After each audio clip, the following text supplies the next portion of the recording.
del Foro Latinoamericano del Liberalismo Clásico, Juan Alberto Ugaz Salas, saludándolos desde Lima, Perú, con estos conversatorios que tenemos previos al foro, al sexto foro que se va a realizar aquí en Perú, hablando con los distintos líderes de los diferentes países latinoamericanos para que ustedes los vayan conociendo, para poder escucharlos un poquito más y para ver cuáles son sus expectativas, indudablemente, con el sexto foro latinoamericano de liberalismo clásico. Y el día de hoy tenemos la presencia de un activista importante que viene desde Centroamérica, de El Salvador. Él es Oswald Chamagua, a quien le damos la bienvenida. Va a ser interesante conversar con él y conocer una realidad que quizás aquí los sudamericanos hemos sido un poco enajenados, ¿no? La realidad de Centroamérica. Así que Oswald nos va a permitir acercarnos un poquito más a nuestros hermanos de El Salvador. ¿Cómo estás, Oswald? Bienvenido. Gracias por estar aquí. Gracias, gracias a ti, Juan, y al equipo de el Partido de Evolución por invitarme. Un placer estar acá con ustedes. Gracias. Oswald, ustedes se han integrado recién este año, ¿verdad? Al Foro Latinoamericano de Liberalismo Clásico. No se han integrado a este movimiento de las 5 reformas. ¿Cómo Bueno, así? ¿Cómo así entraron ustedes, se contactaron con nosotros, tuvieron conocimiento de nosotros? a ver, bueno, oficialmente entramos a cinco reformas entré yo como representante de cinco reformas en el 2017. Sin Ajá, embargo, para ir desde el comienzo, ¿no? Eh, yo conocí al profesor Mansuetti en Facebook por referencia de un pastor. Entonces él me sugirió agregar a Alberto Mansuetti, porque a mí siempre me interesó entender el tema político y nunca encontraba como una ruta. Yo agarraba un artículo de periódico y esto se lo digo a la gente, agarraba un artículo y decía, quiero entender quién es quién aquí, quién es derecha, quién es izquierda, pero de verdad nunca encontré una definición, aparte de la del diccionario, pues, pero decir, ok, estos están por esto, esa es su propuesta, estos están equivocados quizás, estos podrían mejorar, no encontré nada. Entonces, en aquel entonces, allá por el 2011, se abrió un seminario virtual desde Perú y fue que decidí entrar y era el seminario Liberalismo Clásico 101 eh, y dictado por el profesor Mansuetti. Fueron, creo que, alrededor de 26 sesiones, si mal no recuerdo, las cuales fueron un parteaguas en mi entendimiento de la política, la interpretación bíblica de respecto del reino de Dios, etcétera.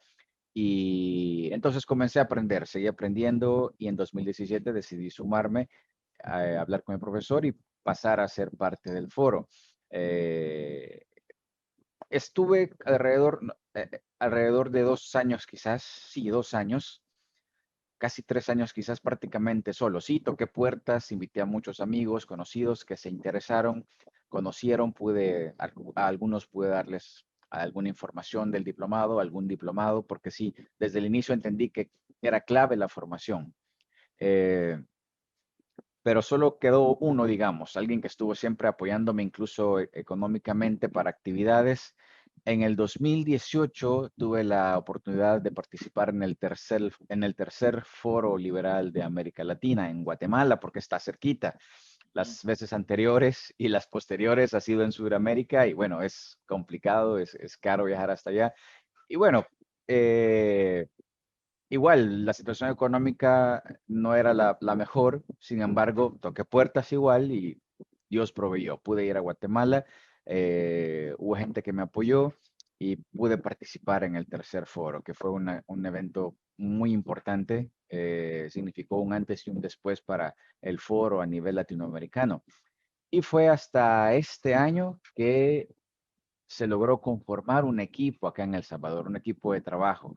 Y estamos creciendo poco a poco, tenemos un diplomado continuo, ya tenemos nuestro sitio web, de momento como 5 reformas El Salvador, pero ya tenemos nuestro concepto de branding y ya el otro año, primero Dios, pasaremos a ser un instituto, es decir, vamos a adoptar el nombre como instituto político y futuro partido político en formación o en organización. A mí esa conceptualización de la fusión entre los conceptos bíblicos y el liberalismo clásico. Te dice, la Biblia es un libro político. ¿Cómo te tomó a ti? Antes de 2011, unos 6 a 7 años atrás, yo mencioné a un pastor de Costa Rica muy apreciado, el pastor Donald Herrera Terán, que igual lo conocí en un foro en internet, donde había de todo, opiniones de todo, y alguien puso una reseña de una película. Por cierto, era la película La Pasión de Cristo, y me pareció muy interesante la reseña. Entonces le escribí a esta persona que está en Estados Unidos, según entiendo, y bueno, intercambiamos un par de palabras, pero sin preguntarme, él me agregó a una lista de correos del pastor Donald Herrera. Entonces yo recibí un boletín quizás semanalmente donde tocaba aspectos puntuales, doctrinales, la familia, el reino de Dios, la política. Para ese entonces yo ya había tenido o había encontrado cierto interés en el tema de la doctrina reformada o la perspectiva reformada del reino de Dios, de la doctrina, etcétera. Era algo que yo estaba empezando a conocer. Entonces, cuando vas a las doctrinas que resurgieron en la Reforma y las implicaciones que tuvieron, los efectos económicos, sociales, políticos que este evento histórico tuvo de la Reforma Protestante, es imposible no decir, bueno, aquí hay algo, aquí hay un antes y un después. ¿Ya? Y de nuevo, hablamos de un resurgimiento, porque no fue que trajeron algo nuevo, como ocurre con las sectas. Las sectas dicen, oh, el evangelio estuvo perdido por tantos años y ahora un iluminado tuvo una revelación y reencontró el camino, ¿ok? Y esta es la nueva forma, esta es la nueva revelación. No, la reforma fue el redescubrimiento de lo que ya los apóstoles habían hecho. ¿Y qué es esto? El entendimiento de que el Señor Jesucristo, nuestro Señor Jesucristo, domina en toda área de la vida. No solamente en la parte de culto, en la parte de devoción, en la parte de congregación o en la parte, llamémosle malamente, como se suele llamar, espiritual, porque entendemos espiritual como algo místico apartado de la realidad tangible que tenemos en nuestro diario vivir. Y eso sí, y eso fue tremendamente chocante para mí. Entonces, a partir de ahí, igual, comienzo yo a conocer un poco más de esta implicación del señorío de Cristo, el dominio de Dios sobre todas las áreas de la vida, y no solamente la parte devocional, llamémosle. Por lo tanto, corresponde dar gloria a Dios en todo, el trabajo, la, el estudio, en las artes, la academia, etcétera. Entonces llega un punto en que tienes que decir, bueno, ¿y qué pasa con la economía y la política? ¿Será que el cliché de la política es sucia y es un campo en el cual el cristiano no debe meterse? Eso implica entonces que hay un área, un aspecto de la vida en que Dios no tiene poder ahí, no tiene jurisdicción. Y eso entra en contradicción con la cosmovisión cristiana tradicional y primitiva dada por los apóstoles, la cual dice de que todo debe someterse a los pies de Cristo. Entonces decimos todo excepto la política, excepto la economía, excepto las leyes, las instituciones hacen lo que quieran. Entonces, ¿qué es todo? ¿Ya? Y declaramos Jesús es Señor, decimos Rey de Reyes, Señor de Señores. Cuando entendemos esa frase, bueno, ¿rey de quiénes? De los reyes. Ok, entonces, ¿deben los reyes cierta obediencia a Dios? Porque si deben cierta obediencia, implica que sus reinos deben estar sometidos también al reino de Cristo. Si no, ¿por qué diría Rey de Reyes? ¿Rey de quiénes? Sería en todo caso Rey de los elegidos, nada más. Pero la Biblia es enfática en eso y habla de un dominio. Entonces, al entender eso, y recordar las palabras de Kuyper, que decía que no hay una pulgada en el universo de la cual Cristo no diga es mía, tiene toda la razón. Entonces toca hacer un trabajo de revisión, no revisión, sino de ir y buscar entonces qué es lo que dice la Biblia. Ese es el punto. ¿Qué dice la Biblia entonces al respecto? Si no me lo ha enseñado, si no me lo han enseñado, ir a buscar qué dice. Y cuando empiezas a buscar, te das cuenta de que sí se ha enseñado, ahora no se enseña, ahora no se enseña. Pero sí, está ahí, está claro. Cuando vienes a verlo, brota. No es algo que tienes que ir y torcer la escritura y sacar textos de contextos porque está ahí. Teníamos una cosmovisión, unos lentes distintos que no nos permitían ver eso que estaba ahí a flor de piel. Yo ya había entendido eso, pero todavía no tenía un nombre y apellido. Liberalismo clásico, lo que derecha, izquierda, bueno, pero la realidad no me, la realidad, lo que veo en mi diario vivir, en las noticias, no me dice nada, no me deja claro nada. Que alguien me explique, quién me va a enseñar. Entonces, providencialmente, el pastor Donald Herrera, que es a quien me refiero, el pastor de Costa Rica, me, me refiere con Mansuetti. Te recomiendo agregar, es un buen ejercicio intelectual, te va a ayudar mucho, más o menos sus palabras, y lo agregué. Y bueno, pasó esa otra crisis, digamos, de decir, bueno, efectivamente, aunque había tenido ya un poco más de luz, seguía con una pieza de rompecabezas que faltaba y la enseñanza del profe Mansueti y la Biblia a la par eh, encaja, ¿ok? Y se arma el rompecabezas, se tiene el rompecabezas completo y aquí estoy. Sí, bueno, a ti te ha pasado lo mismo que a mí, creo que a casi todos, ¿no? Porque, fíjate, yo acabé el colegio en el año de 1976 y la clásica era que el colegio te regala tu Biblia.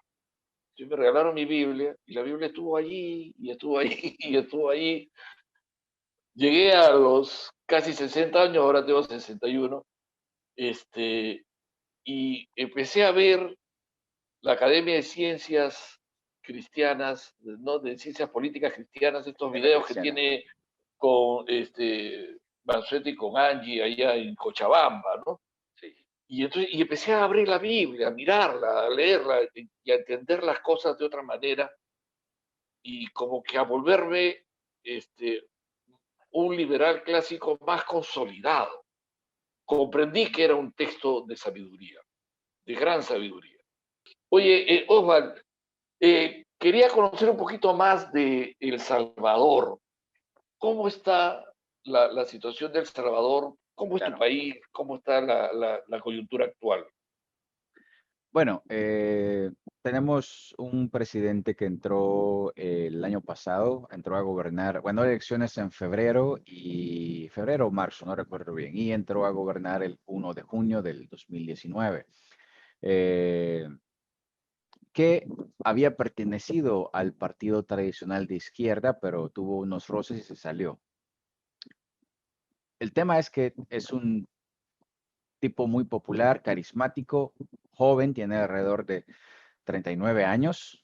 Es el quizás presidente más joven que hemos tenido en el país, pero es muy carismático y encontró su estrategia fue buscar un enemigo común con la gente. La gente se cansó de la mala derecha que gobernó desde el 92, luego de los acuerdos de paz, porque tuvimos una guerra civil en los 80. eh, la guerrilla, ¿ok? Igual el comunismo aquí también quiso imponerse. Y en el 92, en la oficina de en la ONU, en la sede de la ONU en Nueva York, se hacen los acuerdos de paz. Y se declara pues que ya no va a haber más conflicto entre gobierno y guerrilla, que era representada por el Frente Farabundo Martí para la Liberación Nacional o FMLN, que prácticamente era representación de varios grupos de fuerzas populares, etcétera, grupos armados, auspiciados pues también por Cuba en aquel entonces, con la idea de imponer, de derrocar al gobierno e imponer un sistema comunista o socialista. Pero bueno, se firman los acuerdos y se le permite a esta guerrilla, a este FMLN, tener participación política. No se le dieron escaños, pero se le permitió competir en elecciones. A partir de ahí entonces, bueno, gana la derecha mala, Arena de aquel entonces, que era todavía más conservadora quizás, Alianza Republicana Nacionalista, y empiezan a adoptar, pues, en aquel entonces, el consenso de Washington, ¿no?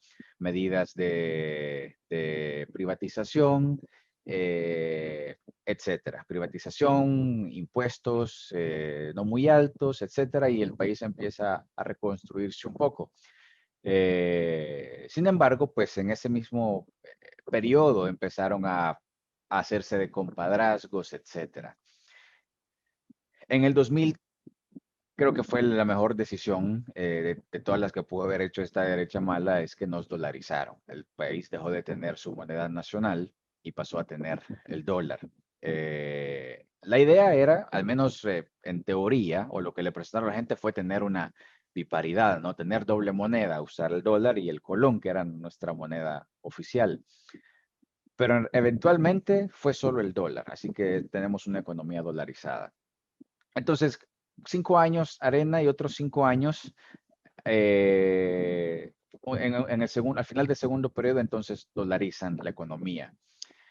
Luego se viene decayendo en valores, empiezan a caer en el mercantilismo viciado, ¿no? El mercantilismo de la forma más peyorativa, con amigotes, etcétera, monopolios estatales o monopolios privados, perdón, auspiciados por el Estado, etcétera.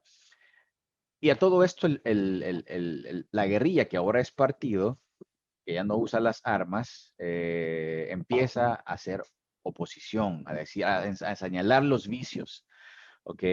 Sin embargo, la derecha mala gana 2 periodos más, pero en ese periodo robaron, Diagal, robaron a diestra y siniestra, ¿ok? Millones. Y empiezan a salir a la luz esos aspectos de corrupción. Entonces la gente dice, bueno, vamos a, y arremete con mucha fuerza. Entonces la izquierda dice, ven, esto es lo que está pasando, ya es suficiente, son 4 periodos, son 20 años que nos han sumido en la miseria, hay más delincuencia, y era cierto. Entonces la gente dice, ok, es cierto, vamos a votar por el cambio, ¿no? Una frase muy triada, votemos por el cambio. Y entonces gana la presidencia. Ya tenían un buen grupo en la asamblea, pero ahora ganan la presidencia en el 2009. ¿Ok? Y se descubren casos de corrupción de los 2 periodos anteriores, robo de billones de dólares, tanto que tuvimos 2 presidentes enjuiciados. Uno de ellos está preso por el robo de más de 350 millones de dólares y el anterior, pues, falleció en el proceso del juicio. ¿Okay? Tuvo problemas de salud y falleció, pero 2 presidentes fueron llevados a juicio por corrupción y desvío de fondos y todo eso. Entonces, entra el Frente a Gobernar, el FMLN como partido ahora, y pues les toca hacer lo mismo, ¿no? Apagar fuegos, eran antisistema, antiimperialismo, pero tienen que, pues, tener cooperación con Estados Unidos y empiezan a tener más gasto social. En ese periodo, gobernaron 2 periodos, 2009 a 2014 y 2014 a 2019, ¿ok? Que es cuando entra el presidente actual, Bukele. Entonces, en ese periodo de 10 años, crearon alrededor de 23 nuevos impuestos. Ya, un gasto social tremendo, el costo de la vida más alto, la delincuencia no se frenó, se agravó, no dejó de haber corrupción, simplemente pasó a otras manos, etcétera. ¿Ok? Y obviamente hicieron también compadrazgos y alianzas con la derecha mala. ¿Ok? Entonces aparece este presidente actual, que fue alcalde en 2 periodos anteriores por el partido del Frente. Pero de repente le empieza a señalar los vicios de su partido y eso le gustó a la gente. ¿Ya? Esta persona, este tipo es honesto, este tipo no le importa que lo expulse, y lo terminaron expulsando del partido. Él dijo, no me expulsan, yo me salgo, ok. Y él dijo, no, no me interesa ser político, no quiero ser presidente, pero resultó que sí quería, ¿ok? Así que armó su partido, se manejó muy bien en marketing, buscando este enemigo común con la gente que era, lo llaman así, los mismos de siempre. Así lo llaman, los mismos de siempre. La derecha mala y no con esos términos, pero nosotros entendemos que la derecha mala y la izquierda blanda que tuvimos, ¿ok? Claro. Esta izquierda no fue izquierda radical, sino que fue blanda. Fue una izquierda mediocre, podríamos decir, pero que igual puso al país en una situación peor. Entonces, logra encontrar ese enemigo común, la gente harta de los dos partidos que creaban esa polarización, y él dice, acabemos con la polarización, voy a crear una nueva fuerza política, empieza a hacerlo todo el proceso legal y le ponen zancadilla, le ponen bloqueos para que no lo logre y no lo logra.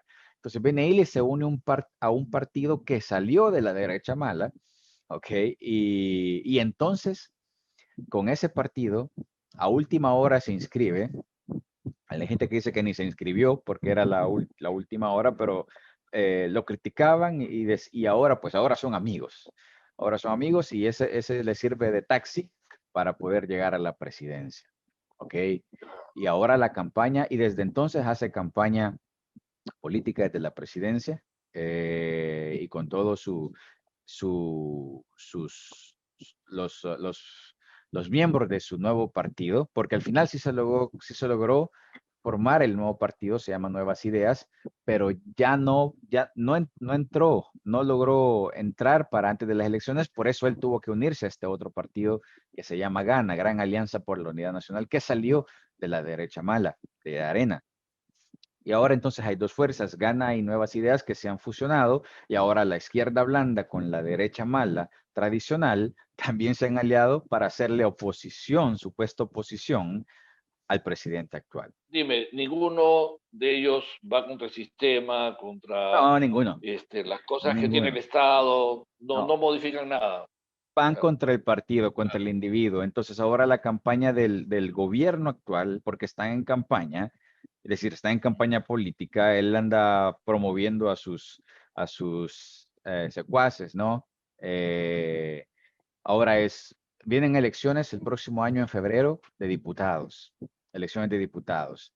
Ujú. Él quiere lograr una mayoría en la asamblea. Esta elección que viene es solo parlamento, solo asamblea Ajá, legislativa ok, ok, o ok. congreso. Ya, te escucho, Entonces son te escucho, te 84 escucho. diputados, él necesita 2/3 partes para tener mayoría calificada.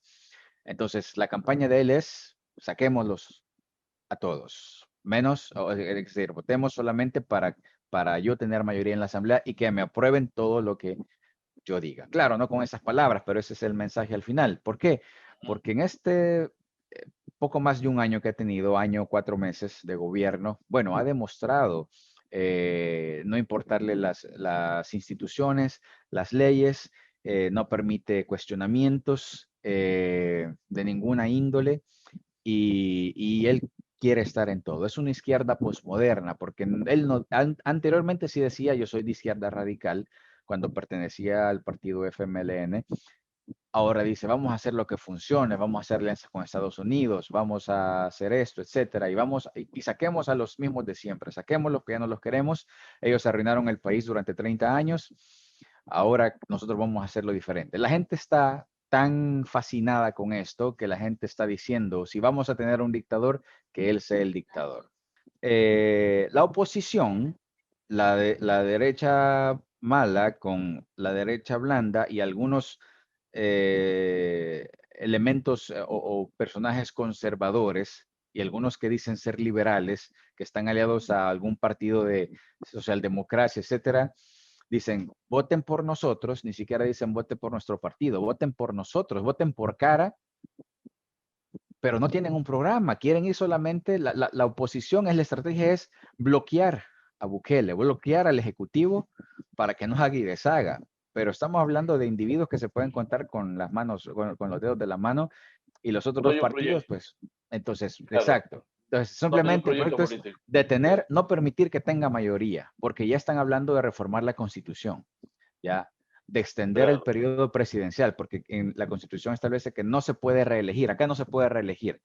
El presidente tiene que terminar su periodo, esperar un periodo si quiere volver a elegirse. Ya no puede continuar el periodo. Pero es por eso quieren reformar la Constitución, por eso quieren una Oye, asamblea mayoritaria. mira, Osval, eso de la Constitución lo estoy notando en distintos países, ¿no?, latinoamericanos. Eso es un concepto foro, ¿no? Osval, el tiempo se nos está acabando. Un poquito para terminar la reunión. Cuéntame tu aspecto personal, tu familia, a qué te dedicas. Y ya con eso vamos cerrando la charla de hoy. Ok, claro que sí. Bueno, soy cristiano protestante, me congrego en una iglesia de Asambleas de Dios, de visión o cosmovisión pentecostal conservadora, ¿no? Pentecostal conservadora, Ok. desde hace 10 años más o menos, fungí como diácono ahí por alrededor de 4 años. Sin embargo, por el tema de involucrarme un poco más en esto, decidí renunciar y quedamos en muy buenos términos con mi familia y tengo mi esposa y 2 hijas de 12 y 8 años. Trabajé en un call center por 13 años, luego de graduarme como técnico en ingeniería en electrónica con especialidad en mantenimiento y servicio de computadoras. Tengo una licenciatura en teología por la Latin University of Theology de California. Ah, qué bueno. Y sí, entonces, y bueno, actualmente a lo que me dedico como profesión es ser maestro de inglés. En el call center, pues me ayudó mucho porque cuando entré, pues mi inglés no era muy bueno, pero estuve en el área de español, luego pues me movieron a un área de inglés y tenía que hablar todos los días. Y el año Ujú. pasado, pues decidí renunciar después de 13 años y un amigo, pues me refirió con una compañía, una plataforma y me encanta enseñar, me encanta compartir. Tengo oportunidad de compartir con los alumnos también algunos aspectos de este tipo. Son alumnos asiáticos, por cierto. Y bueno, también se viven cosas similares allá, de otra índole también, pero iguales, sí, van a camino a lo mismo, eso es increíble. Y es lamentable cómo el estatismo y los medios logran esparcirlo en todo el orbe, en todo el orbe. Entonces, pero eso es lo que hago, gracias a Dios. Y bueno, como te decía, con respecto al movimiento, soy el presidente actual de Cinco Reformas. Contamos ya con un equipo que estamos trabajando, tenemos nuestra página web y esperamos crecer. Hemos crecido este año, gracias a Dios, de manera exponencial, en el sentido de que el año pasado éramos uno, dos, tres, y ahora somos un poco más de 20. Así que es un crecimiento muy significativo.